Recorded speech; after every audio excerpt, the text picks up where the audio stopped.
Bem, o que destrutura a família não é o fanatismo religioso, mas é o mau caminho, o caminho não traçado por Deus. Vejamos o O seguinte. apóstolo Hugo, eu peço desculpa estar sempre a Certo, interrompê-lo. certo. Por exemplo, se o apóstolo Hugo Zé diz, como é que chamam que irmãos na, na sua denominação mesmo? Sim, não, São irmãos? nós somos irmãos em Cristo, São irmãos em simplesmente, Cristo. certo? Se, por exemplo, o apóstolo Hugo Zé diz que as pessoas não podem usar roupa do fardo, por exemplo, não Sim. podem fazer determinadas coisas, não induz as outras pessoas que estão a ouvir a sua mensagem de também seguirem o mesmo caminho, mesmo que não seja o certo. Não, isto é como qualquer mandamento. Então, nós estamos em um país que tem leis, mas o facto de nós obedecermos estas leis estabelecidas no nosso país, isto não nos faz, por sua vez, de fanáticos, mas nos torna bons cidadãos. Quando nós, por sua vez, obedecemos estes mesmos mandamentos. Assim é na via verdadeira de Cristo. A todo aquele que segue Cristo, para ele poder ter uma conduta verdadeira de um cristão, então ele tem que ter um profeta, e um profeta não vem para poder repetir o que os outros já disseram. Um profeta vem trazer o que Deus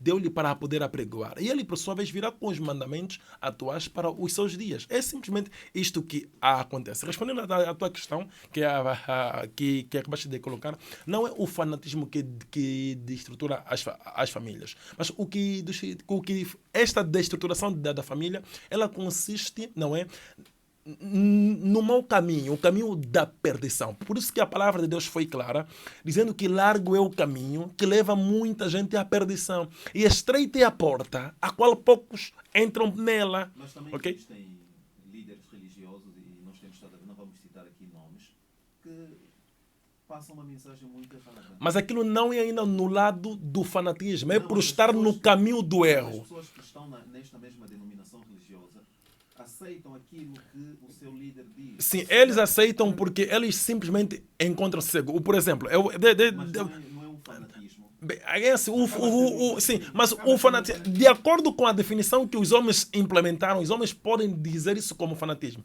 Mas eu não diria isso como o fanatismo, porque de acordo com a Bíblia, de acordo com a palavra de Deus, de acordo com as revelações de Deus, isso não chama-se fanatismo, mas chama-se perdição. A pessoa encontra-se perdido. Por exemplo, deixa-me só. Por exemplo, alguém que. Já vou passar ao apóstolo disso. Alguém, Certo. por exemplo, que diz que a sua denominação religiosa ou seu apóstolo é o melhor do que o outro, isso é fanatismo. Não, isso não se trata de fanatismo. Isto trata-se dele. É o que eu disse. O fanatismo é que os homens definiram. Mas eu, como defensor da verdadeira palavra de Deus, eu tenho dois fundamentos que me regulam, duas bases. O que o profeta Caco Filipe diz e o que a Bíblia diz. Tudo quanto o profeta Caco Filipe não diz, ou a Bíblia não diz, ou o que a Bíblia não diz, eu não tenho nada a dizer.